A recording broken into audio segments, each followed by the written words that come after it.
औरत अपने शौहर से कहती है पैसे थोड़े दे दिया कर, जोड़े एक में गुजारा कर लूंगी, मेरे साथ सच तो बोलना, वो सच तो बोल। तो अगर लाहौर जाता है तो मुझे लाहौर का ही बता के जा, मेरा रिश्ता पैसों से नहीं एतमाद से जुड़ा। माँ कहती है माँ बेटे से, पुत्र सच्ची बात थोड़ी कर लिया कर, सच्ची किया कर। सच खत्म हो गया। अब लोगों ने झूठ का नाम बदल दिया है, कहते मैंने बहाना कर दिया था। ओ भाई आपने झूठ बोला था, साफ साफ कहें, नाम बदल दिया। झूठ खा गया मेरे मुल्क को, झूठ खा गया इस मिल्लत को, झूठ ने इस उम्मत को करीब से आके थाम लिया। बड़ी आजमाइश में है हम, मतलब हर शख्स ही इल्ला माशाअल्लाह, हर शख्स ही। आप किसी शख्स से कोई मुआहदा करते हैं, कोई चीज बनाने की बात करते हैं, खरीदने की बात करते हैं, वो जो कहता है उस पर पूरा क्यों नहीं उतरता, वो अलग बात क्यों करता है। मेरे नबी पाक अलैहिस्सलाम से पूछा गया मोमिन बुज़दिल होता है? हुजूर ने फरमाया हो जाता है, कभी ये गलती आ जाती है। हुजूर मोमिन कंजूस होता है? फरमाया कभी हो जाता है। या रसूलल्लाह मोमिन झूठा भी होता है? तो मेरे रसूल फरमाने लगे नहीं, मेरा कलमा पढ़ने वाला सारी गलतियां कर सकता है, मेरा मोमिन झूठ नहीं बोला करता। मोमिन झूठ। अबू सुफियान को कैसरे रूम ने, हिरकल ने अपने दरबार में खड़ा करके कहा अबू सुफियान अभी कलमा नहीं पढ़ते थे, तुम्हारा कोई रिश्ता है नबी पाक से, जिन्होंने मुझे भी खत लिखा है कि मुसलमान हो जाओ? कहने लगे हाँ मैं चचा हूं रिश्ते में। कहा वो कैसे है पैगंबर? तो अबू सुफियान कहते हैं चूंकि मैं मुखालिफ था, मैंने वो सारी बातें की जो हम उनके खिलाफ करते थे। उसने आखिरी बात पूछी, उसने कहा अबू सुफियान ये बता कि वो जिन्होंने ऐलान नबूवत किया है क्या कभी उन्होंने झूठ भी बोला है? अबू सुफियान कहते हैं कि एक मिनट के लिए मैंने कहा कह दूं, मुखालफत थी ना, तो फिर मैंने सोचा ये तो अरब की वजादारी के खिलाफ है, अरब में से तो कोई झूठ बोलना पसंद ही नहीं करता। फिर मैं अगर हुजूर को माज़अल्लाह जादूगर शायर कहूंगा तो शायद किसी को एक मिनट के लिए मुतवज्जे कर सकूं, और नबी पाक ने झूठ बोला है, ये तो मानेगा ही कोई नहीं। कहते बादशाह ने फिर जोर दे के कहा सरदार बताते क्यों नहीं, क्या कभी उन्होंने झूठ भी बोला है? अबू सुफियान कहते मेरे हाथ में छड़ी थी, मैंने जोर से जमीन पे मारी, मैंने कहा वो मेरे रिश्ते में भतीजे हैं, मेरी सख्त मुखालफत है, मैं उनके खिलाफ मैदानों में निकलता हूं, जंगें लड़ता हूं, कभी वो गालिब आते कभी हम आते, लेकिन मेरे सामने वो पैदा हुए, मैंने माँ की गोद में भी देखा, दादा के कंधों पे भी देखा, चचा के घर में भी देखा, सैयदा खदीजातुल कुबरा का दूल्हा बने भी देखा, उनकी 4 बेटियां उनकी गोद में खेलते देखी, ऐलान नबूवत करते देखा, लोगों को मुखालफत करते देखा, मेरे सामने उनके मुकद्दस बाल सफेद हुए, मेरा इख्तिलाफ अपनी जगह। पर बादशाह मैं कसम उठा के कह सकता हूं उस महबूब की जुबान से जब भी निकला है हक और सच निकला है। असीर दुश्मन की चाह में भी, वो मुखालिफों की निगाह में भी अमी है, सादिक है, मोतबर है, मेरा पैगंबर अजीम तर है, मेरा पैगंबर अजीम तर है, मेरा पैगंबर अजीम तर है। झूठ नहीं कभी हुजूर ने बोला। कहते मैंने जवाब दिया तो सन्नाटा छा गया सारे दरबार में, कितने उसने सवाल पूछे, घंटों बाद हो सन्नाटा छा गया। और फिर बादशाह ने अपना परना उठाया, चादर उठाई, कंधे पे रखी और जाने लगा। तो मैंने पीछे से पलट के कहा बादशाह इतने तूने सवाल किए, इतने मैंने जवाब दिए, रिजल्ट का भी तो ऐलान करना, नतीजा भी तो देना, क्या निकला? तो कहते हैं वो जा रहा था, वहीं खड़े खड़े उसने चेहरा मेरी तरफ फेरा और कहने लगा सरदार नतीजा तो निकल आया है, रिजल्ट तो निकल आया। जिस बंदे ने कभी बंदों से झूठ नहीं बोला वो ये झूठ क्यों बोलेगा कि मैं अल्लाह का रसूल बन के आया हूं? नतीजा तो निकल आया, बात तो क्लियर हो गई, अब आगे क्या जाना है?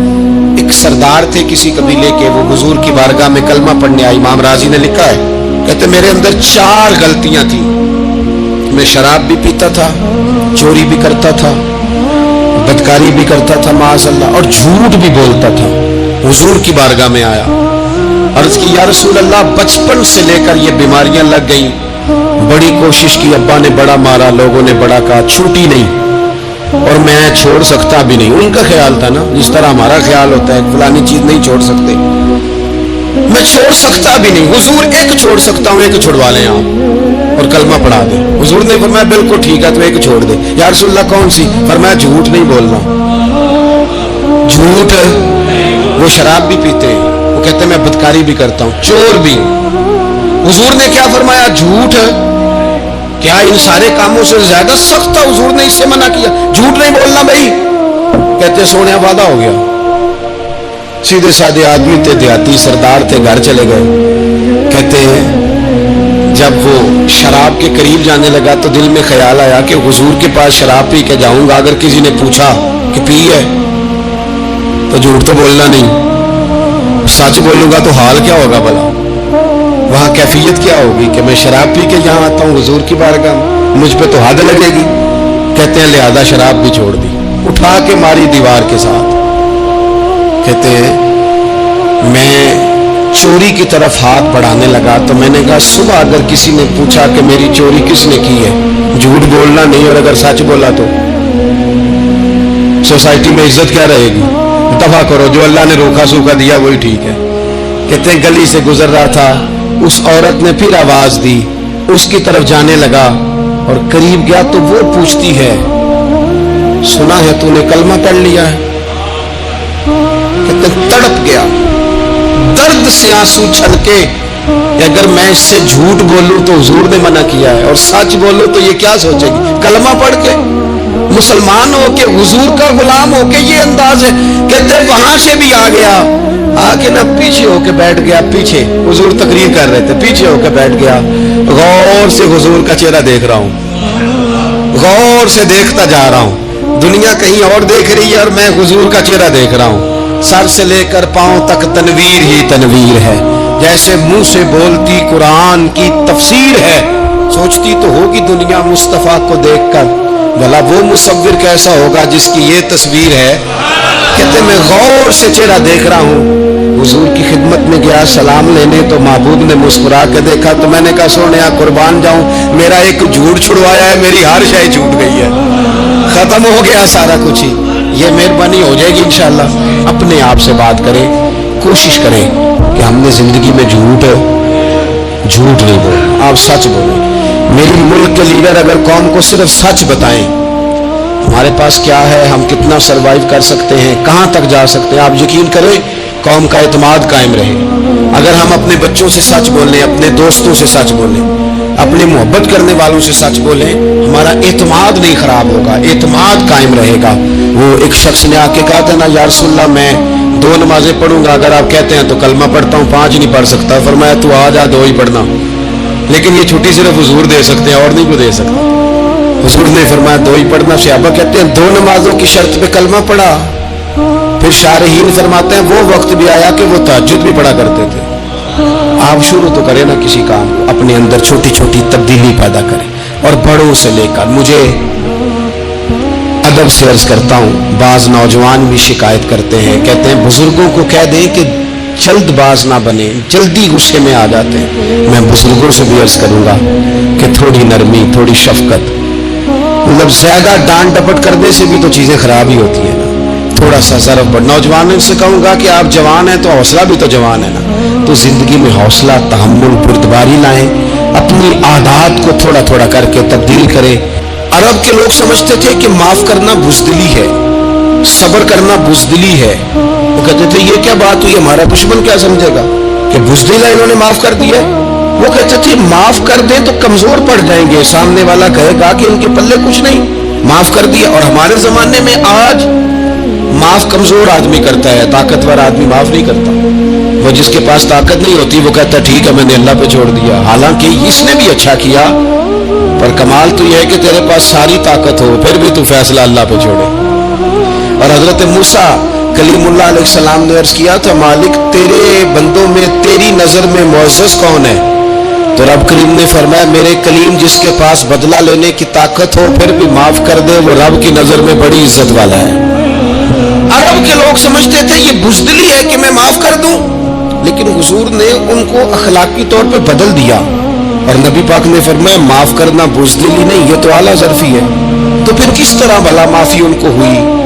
फतेह मक्का के दिन हुजूर ने اس طرح نہیں معاف کیا کہ پہلے ہمارے یہاں بھی لوگ معاف کرتے ہیں تو ہم پتہ کس طرح معاف کرتے ہیں، پہلے ساری اس کی زیادتیاں گنواتے ہیں. پتہ ہے نا تو نے اس وقت کیا کہا تھا، یاد ہے نا تو بڑے ڈینگے مارتا تھا، یاد ہے نا تو بڑی بڑکے مارتا تھا.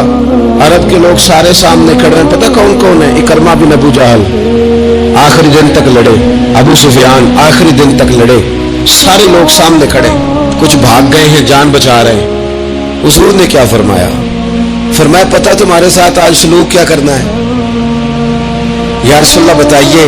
تو نبی پاک نے فرمایا وہی کرنا ہے جو جناب یوسف نے بھائیوں کے ساتھ کیا تھا.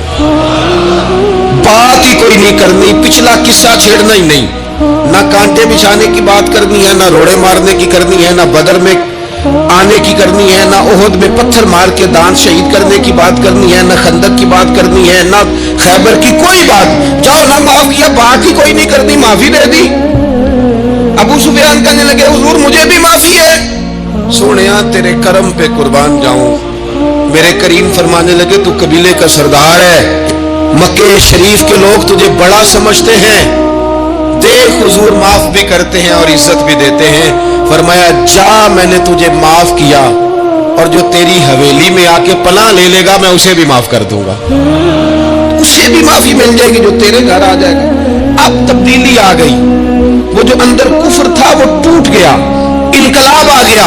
یہی ابو سفیان جو کل تک مخالفت میں لڑتے تھے، پھر یہ حضور کے ساتھ جنگوں میں جاتے، اور اس طرح جاتے کہ حضور گھوڑے پہ بیٹھے اور جناب ابو سفیان نے گھوڑے کی لگام تھامی ہے. ہر میدان میں گئے، ہر جگہ خدمت کی. اکرمہ بن ابو جہل کا پتر ہے، کوئی کسر نہیں چھوڑی اس نے، حد کر دی، ہر جگہ لڑا، ہر مقام پہ. لیکن فتح مکہ کے موقع پر یہ بھاگ گیا تھا، جان بچا کے چھپ گیا. اس کی بیوی آئی، کہنے لگی سونیا میرے چھوٹے چھوٹے بچے ہیں، مجھے پتہ چلا ہے کہ میرے شوہر کے لیے آپ نے ڈیتھ وارنٹ جاری کر دیے ہیں کہ جہاں ملے مار دیا جائے. صحابہ نے یہ اعلان کیا ہے، وہ سخت مجرم ہے، اس کے لیے سخت آرڈر جاری کیا گیا ہے. تو کریم کیا فرمانے لگے؟ حضور فرمانے لگے تو کیا چاہتی ہے؟ میں کوئی آپ کو قصہ تو نہیں نہ سنا رہا، خدا را مہربانی کرے، تھوڑا سا دل بڑا کرے، تھوڑا سا. وہ ساس کہتی ہے جی میں کہ معاف کر دیا جی، تو پتہ نہیں پیر صاحب میرے اندر زخم کتنے نے، مثلا کیا ہے، گولی مار دی ہے کسی نے کسی کو. بہو سے کہیں تو کہتی ہے جی میں معاف کر دوں، اس کو معاف کر دوں، آپ کو بتاؤں اس نے تکلیف کتنی دی. مہربانی کرو ایک دوسرے کو معاف کرو، اپنے دل میں گنجائش پیدا کرو. اس بندے کی بات ہو رہی ہے جو باپ سے لگا ہوا ہے مخالفت کرنے، ابے نے بھی ظلم کیے، اس نے بھی کیے. حضور اس کی بیوی سے کہتے ہیں کیا چاہتی ہے؟ کہنے لگی حضور معاف کر دیں اسے. تو نبی پاک صلی اللہ علیہ وسلم نے فرمایا ٹھیک ہے، یہاں تو معافی کا دروازہ تو سب سے زیادہ کھلا ہوا ہے. تو کہتی ہے تو چلو ٹھیک ہے معاف کیا، ہو گئی بات.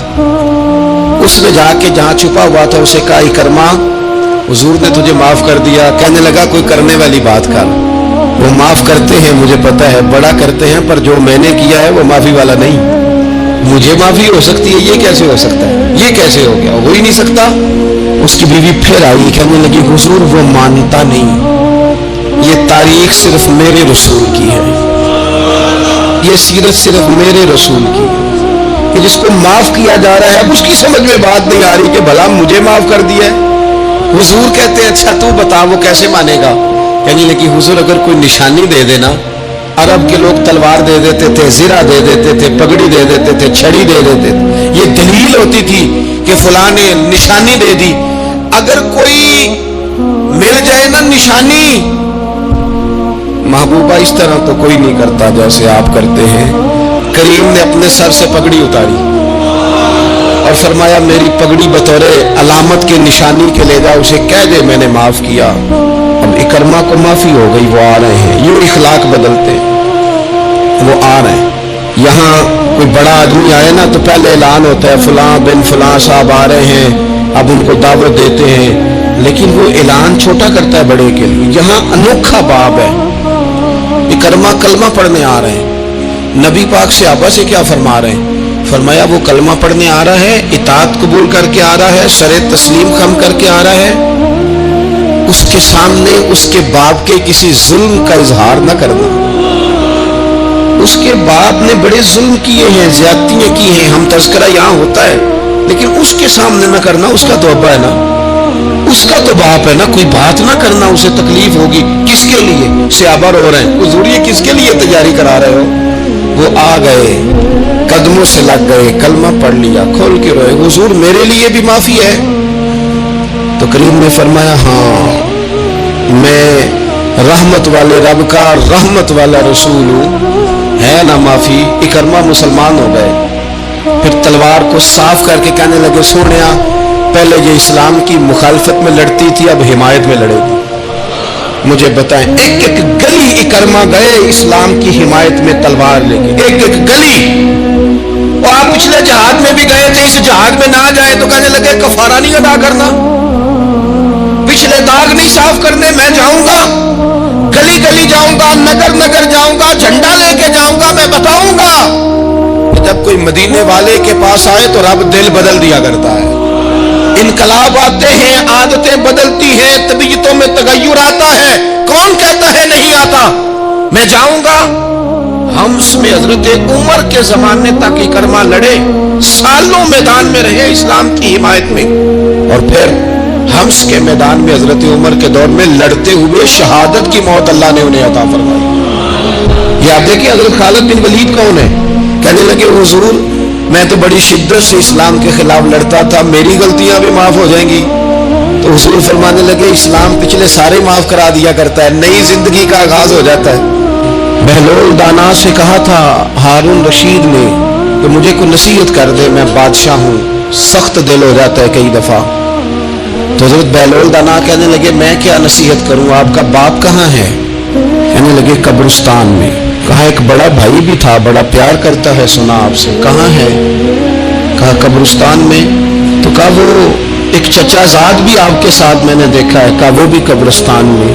یاد کرانا شروع کیا حضرت بہلول نے, فرمایا وہ ننہال والے, ددہال والے, وہ ماموں, وہ چاچو کا سب قبروں میں.